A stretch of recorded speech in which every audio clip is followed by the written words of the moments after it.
24 श्री राहुल गांधी जी।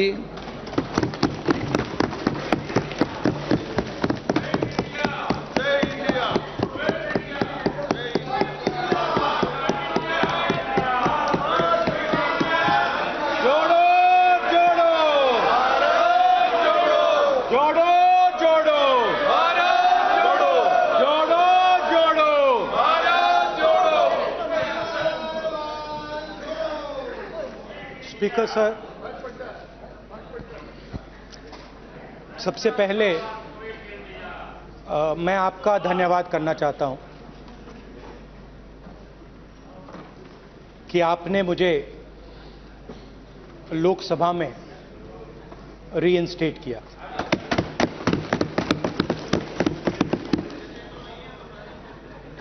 और पिछली बार जब मैं बोला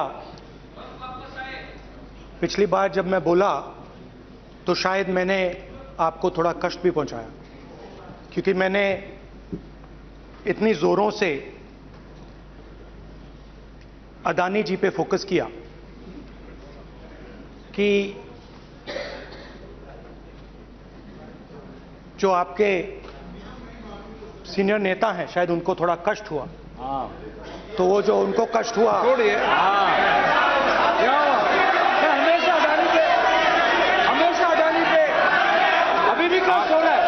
वो जो कष्ट हुआ, अभी भी कष्ट हो रहा है। विषय पे आइए, विषय पे। अभी भी कष्ट हो रहा है, अभी भी कष्ट हो रहा है।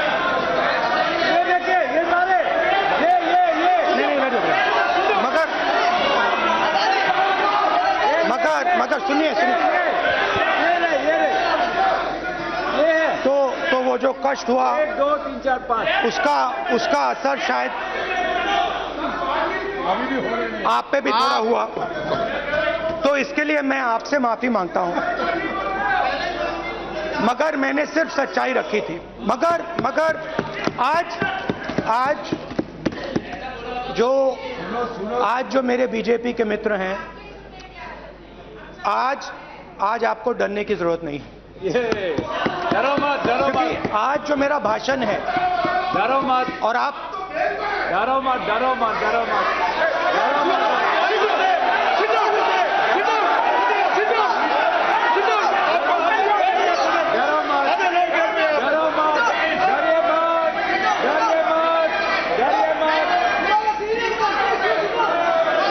स्पीकर सर, अरे बैठ जाओ। ब्रदर तो आज कोई घबराने की जरूरत नहीं है। आज मैं अपना भाषण, मेन जो भाषण है, वो अदानी जी पे नहीं बोलने जा रहा हूं। आप छोड़िए, तो आप रिलैक्स कर सकते हैं, आप शांत रह सकते हैं, क्योंकि मेरा भाषण आज दूसरी डायरेक्शन में जा रहा है।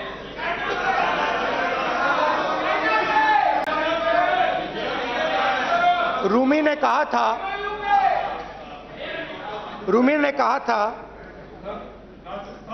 जो शब्द दिल से आते हैं वो शब्द दिल में जाते हैं। तो आज मैं दिमाग से नहीं बोलना चाह रहा हूं, मैं दिल से बोलना चाह रहा हूं।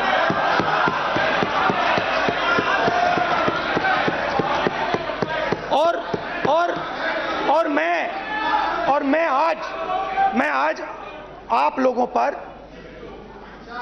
इतना आक्रमण नहीं करूंगा। मतलब एक दो गोले जरूर मारूंगा, मगर इतना नहीं मारूंगा।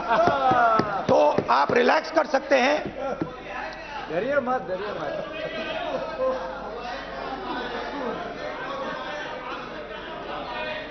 अरे रक्षा मंत्री जी आज संभाल लेंगे आप लोग।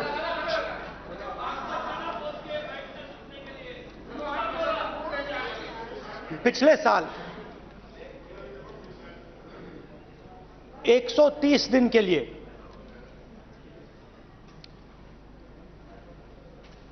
मैं भारत के एक कोने से दूसरे कोने तक गया।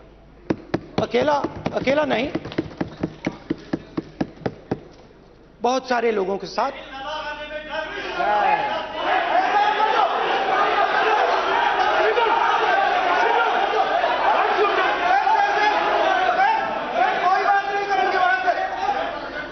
सर ये हमारा टाइम खत्म करने का साजिश है इनका। ये प्रधानमंत्री बोलेंगे ऐसे ही होंगे सर। सारे समाज निकलने जबरदस्ती समुद्र अधीर समुद्र के तट से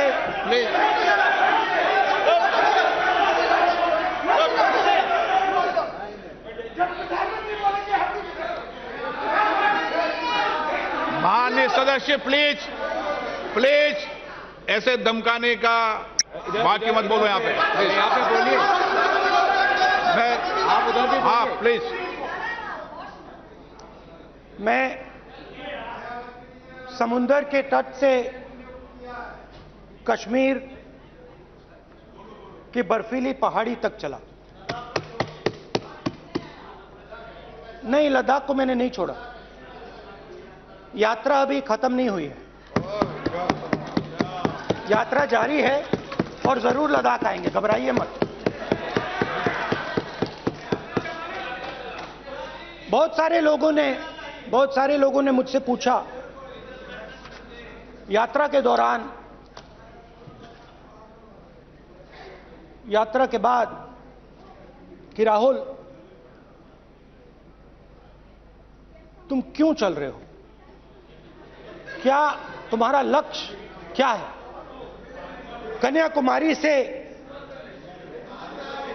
कन्याकुमारी से कश्मीर तक क्यों जा रहे हो। और जब वो मुझसे पूछते थे, शुरुआत में मेरे मुंह से जवाब नहीं निकलता।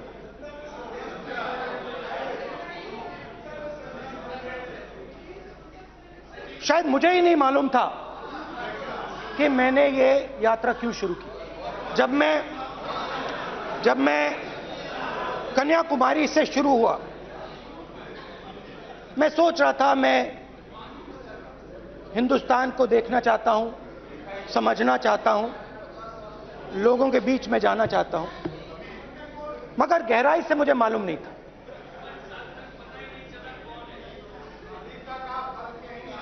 थोड़ी देर में मुझे बात समझ आने लगी।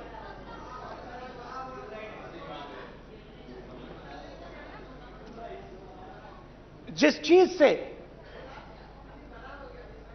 मुझे प्यार था, जिस चीज के लिए मैं मरने को तैयार हूं, जिस चीज के लिए मैं मोदी जी की जेलों में जाने को तैयार हूं, जिस चीज के लिए मैंने 10 साल हर रोज गाली खाई, उस चीज को मैं समझना चाहता था। ये है क्या जिसने मेरे दिल को इतनी। भाई आप रनिंग कमेंट्री बंद करो, नहीं तो हम भी चालू करेंगे। सुनने का आप जिस चीज धैर्य रखो। जिस चीज ने मेरे दिल को इतनी मजबूती से पकड़ रखा था, उसको मैं समझना चाहता। शुरुआत में जैसे मैंने शुरू किया, सालों से मैं हर रोज 8-10 किलोमीटर दौड़ता हूं, तो मेरे दिमाग में था कि अगर मैं 10 किलोमीटर दौड़ सकता हूं तो 25 किलोमीटर चलने का क्या मतलब, कोई बड़ी बात नहीं। ये मैंने सोचा था। आज मैं उस भावना को देखूं तो वो अहंकार था कि मैं ये कर सकता हूं, ये कुछ नहीं है। तो मेरे दिल में उस समय अहंकार था।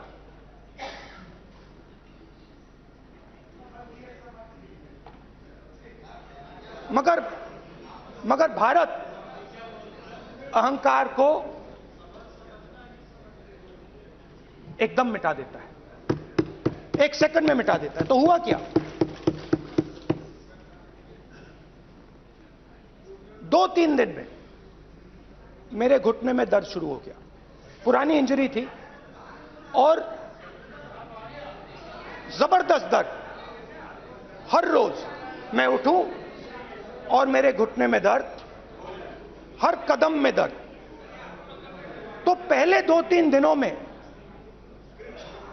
जो अहंकार था, जो मतलब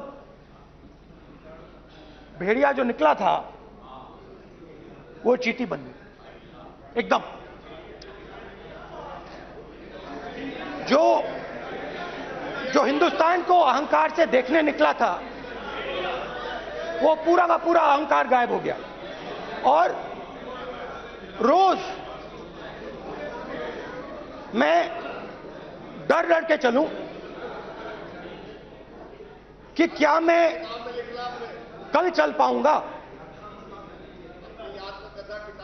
ये मेरे दिल में डर था। और जब भी ये डर बढ़ता था, कहीं ना कहीं से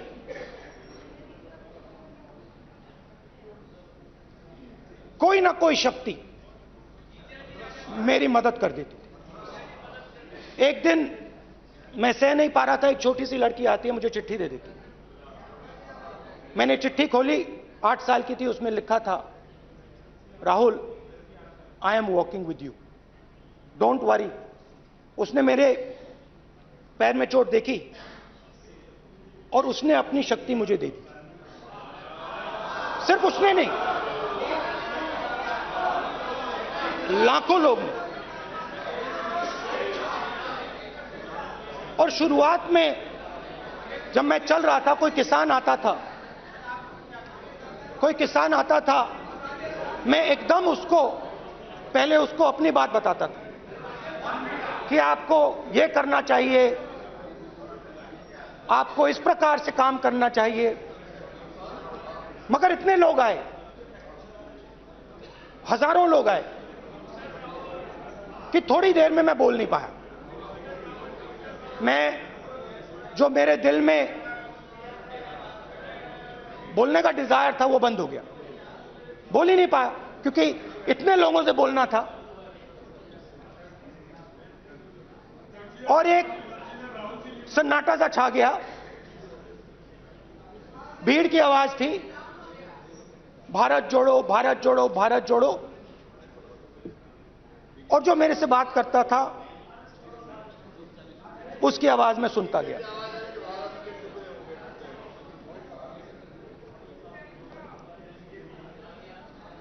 हर रोज सुबह 6 बजे से रात 7-8 बजे तक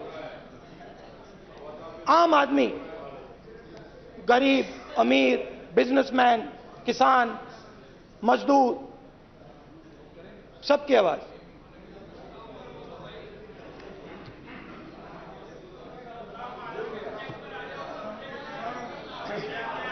आ रहा हूं। आप कल से रुके, अब थोड़ा और रुक लो, 5-10 मिनट रुक जाओ। तो ये चलता गया, मैं बात सुनता गया। और फिर मेरे पास एक किसान आया, और किसान ने हाथ में रुई पकड़ी हुई थी,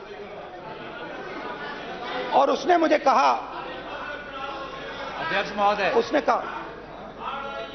उसने मुझे कहा, मेरी आंख में देखकर उसने मुझे अपना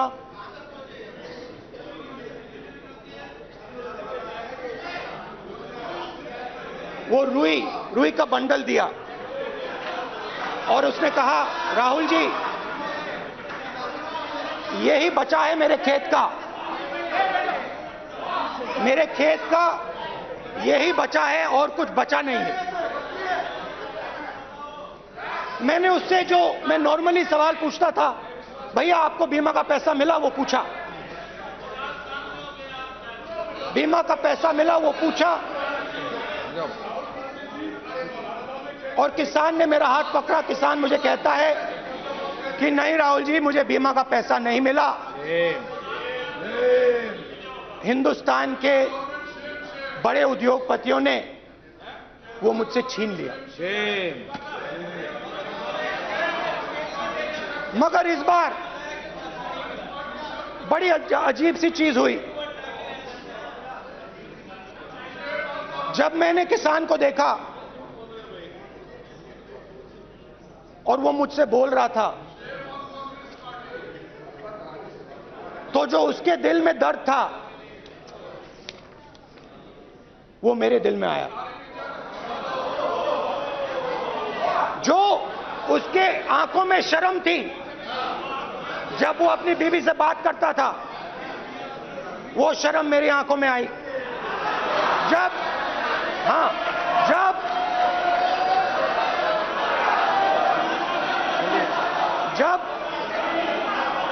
उसकी जो भूख थी वो मुझे समझ आई।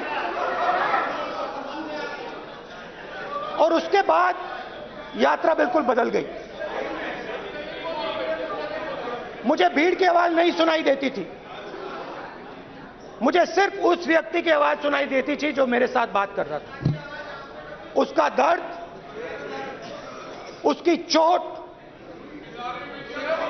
उसका दुख, मेरा दुख, मेरी चोट, मेरा दर्द बन गया। समझने की कोशिश करो।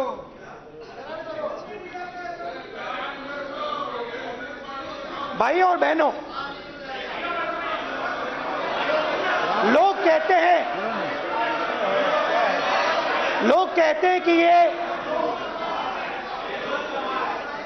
देश है, कोई कहता है ये अलग अलग भाषाएं हैं, कोई कहता है ये जमीन है, मिट्टी है, कोई कहता है ये धर्म है, ये सोना है, ये चांदी है। मगर भाइयों और बहनों, सच्चाई है कि ये देश एक आवाज है। ये देश सिर्फ एक आवाज है। ये देश इस देश की लोगों की आवाज है। इस देश के लोगों का दर्द है, दुख है, कठिनाइयां हैं। और अगर हमें इस आवाज को सुनना है तो हमारे दिल में जो अहंकार है, हमारे जो डिजायर्स हैं, हमारे जो सपने हैं, हमारे जो सपने हैं, उनको हमें परे करना पड़ेगा। जब हम अपने सपनों को परे करते हैं तब हमें हिंदुस्तान की आवाज सुनाई देती है, तब तक हिंदुस्तान की आवाज हमें नहीं सुनाई देती। अब आप कहोगे ये बात मैंने नॉन कॉन्फिडेंस मोशन में क्यों रखी? इसका क्या मतलब है कि भारत एक आवाज है, भारत लोगों का दुख है, भारत लोगों का कष्ट है, मुश्किलें हैं। क्योंकि भाइयों और बहनों,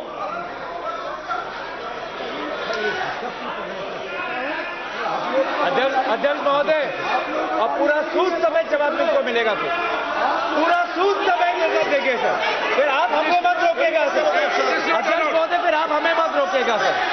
आप हमें मत रोकेगा, फिर आप हमें मत रोकेगा, आप हमें मत रोकेगा, फिर आप हमको मत रोकेगा सर। हम सब देख रहे हैं, सब सुन रहे हैं, आप हमको फिर मत रोकेगा। तो स्पीकर सर, भारत एक आवाज है। भारत इस देश के सब लोगों की आवाज है। और अगर हम उस आवाज को सुनना चाहते हैं, हमें अहंकार को, नफरत को मिटाना पड़ेगा। स्पीकर सर, कुछ ही दिन पहले मैं मणिपुर गया। हमारे प्रधानमंत्री नहीं गए, आज तक नहीं गए, क्योंकि उनके लिए मणिपुर हिंदुस्तान नहीं है।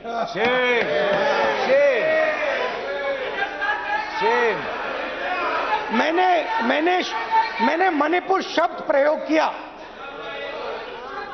मगर आज की सच्चाई यह है कि मणिपुर नहीं बचा है। मणिपुर को आपने दो भाग में कर दिया है। मणिपुर को आपने बांट दिया है, तोड़ दिया है। मैं मणिपुर में रिलीफ कैंप्स में गया। रिलीफ कैंप में आज जा रहा हूं।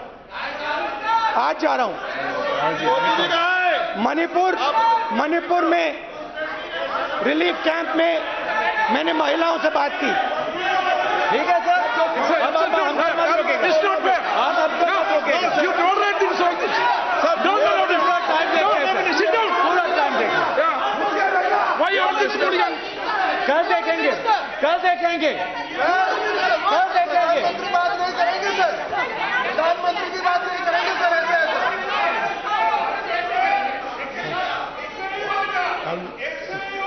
सूद समय मैं जवाब मणिपुर मिलेगा। गया और मणिपुर के कैंप्स में मैंने महिलाओं से बात की, बच्चों से बात की, जो हमारे प्रधानमंत्री जी ने आज तक नहीं किया।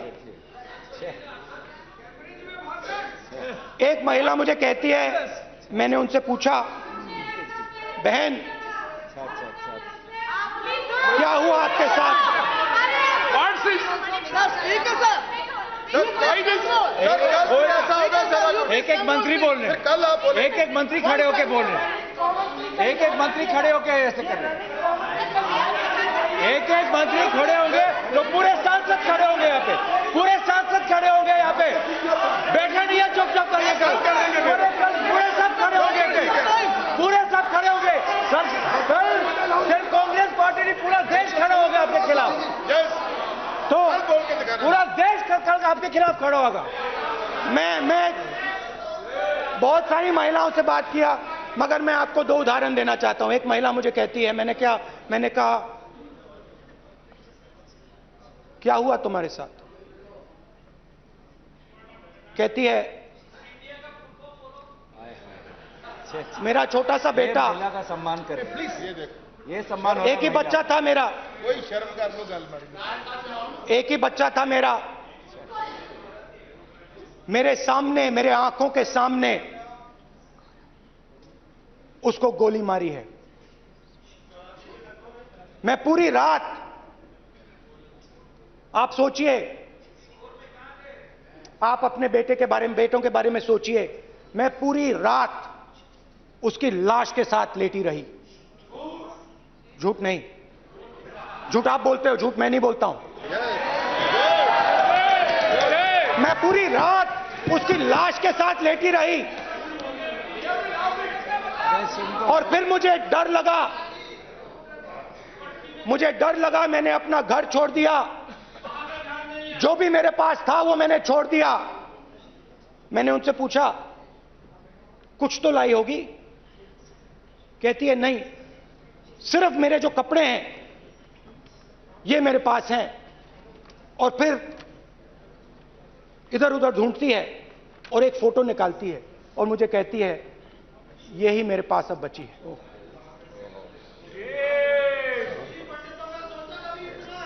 एक और उदाहरण, दूसरे कैंप में मैं, एक महिला मेरे सामने आती है, मैं उससे पूछता हूं, तुम्हारे साथ क्या हुआ?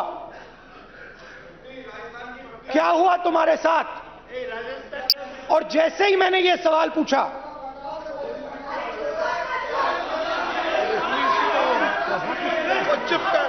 जैसे ही मैंने ये सवाल पूछा, आप महिला का दर्द नहीं सुन सकते, महिला का दर्द नहीं सुन सकते, महिला का दर्द सुनने का आपका धैर्य नहीं है, महिला का दर्द नहीं सुन सकते, महिला का दर्द नहीं सुन सकते। जैसे ही मैंने उससे ये सवाल पूछा, बैठो, जैसे जी सर, आप बोलो, शर्म करिए, शर्म करिए। जैसे ही मैंने उससे सवाल पूछा तुम्हारे साथ क्या हुआ, शर्म नहीं है तेरे को? वैसे ही 1 सेकंड में वो कांपने लगी। उसने अपने दिमाग में वो दृश्य देखा और वो बेहोश हो गई। मेरे सामने कांपती हुई बेहोश हो गई। तो ये मैंने आपको सिर्फ 2 उदाहरण दिए हैं। स्पीकर सर, इन्होंने मणिपुर में हिंदुस्तान की हत्या की है। सिर्फ मणिपुर की नहीं, हिंदुस्तान की हत्या की है। इनकी राजनीति ने मणिपुर को नहीं, हिंदुस्तान को मणिपुर में मारा है। हिंदुस्तान को कत्ल किया है, हिंदुस्तान का मर्डर किया है मणिपुर में।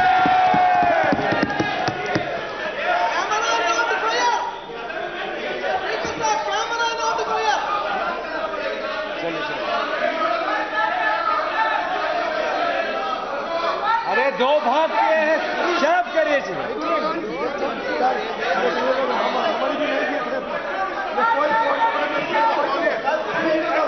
जब आपका मौका आएगा तब बोलोगे आप। आपका जब मौका आएगा तब बोलोगे। अभी नहीं, जब आप मैं माननीय सभी सदस्यों से कहूंगा शांति रखें प्लीज प्लीज। मणिपुर, हाँ क्या बोल रहे हैं? अब बोलिए। अरे भाई क्या बात है? क्यों बात नहीं कर सकते? क्या बात करते हैं? राहुल गांधी ने आज सदन में पानी पी रहे हैं भाई। क्या बात करते बच्चों? सर ये राहुल गांधी ने आज जो बातें कही है इस सदन में वो भी बात किया है। मैं उनसे एक सवाल पूछना चाहता हूँ।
प्लीज बैठिए,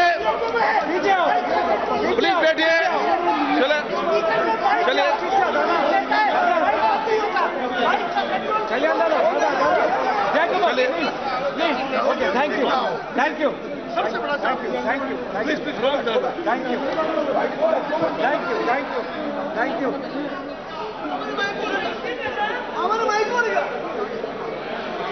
एक मिनट बैठिए, बैठिए एक मिनट प्लीज, प्लीज बैठिए, प्लीज बैठिए, please please Baluji, please please Baluji, please Baluji, please Baluji, please please एक मिनट प्लीज प्लीज बैठिए। माननीय सदस्यगण, नहीं सकते जिस तरीके का व्यवहार आप टेबल पर आकर कर रहे हैं इस तरीके से सदन नहीं चलेगा। ये तरीका ठीक नहीं है। जब मैंने किसी को कहा है तो कहा है, ऐसा सदन नहीं चलेगा। आप सदन नहीं चलाना चाहते अलग बात है, अब अपनी बात कहिए। गलत तरीका है, नो, ऐसे सदन चलने वाला नहीं है। माननीय सदस्य टेबल पर आए, उनके खिलाफ कार्रवाई होगी। प्लीज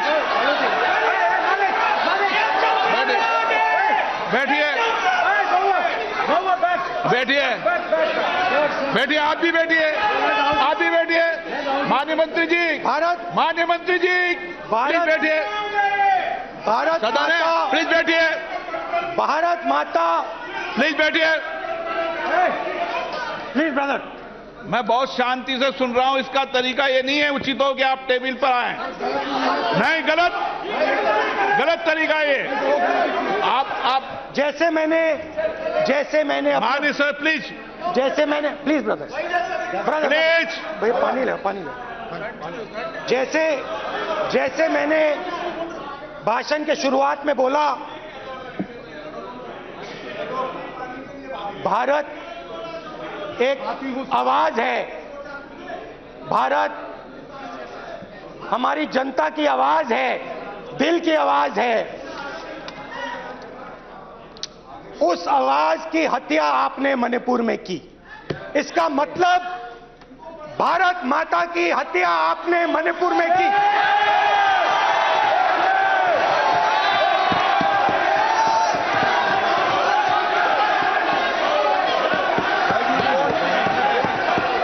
भारत माता को आपने मणिपुर के लोगों के मारा, आपने मणिपुर के लोगों को मारकर भारत की हत्या की है। आप देशद्रोही हो, आप देशभक्त नहीं हो, आप देश प्रेमी नहीं हो, आप देशद्रोही हो। आपने देश की हत्या मणिपुर में की। प्लीज, एक मिनट, प्लीज बैठिए, प्लीज बैठिए।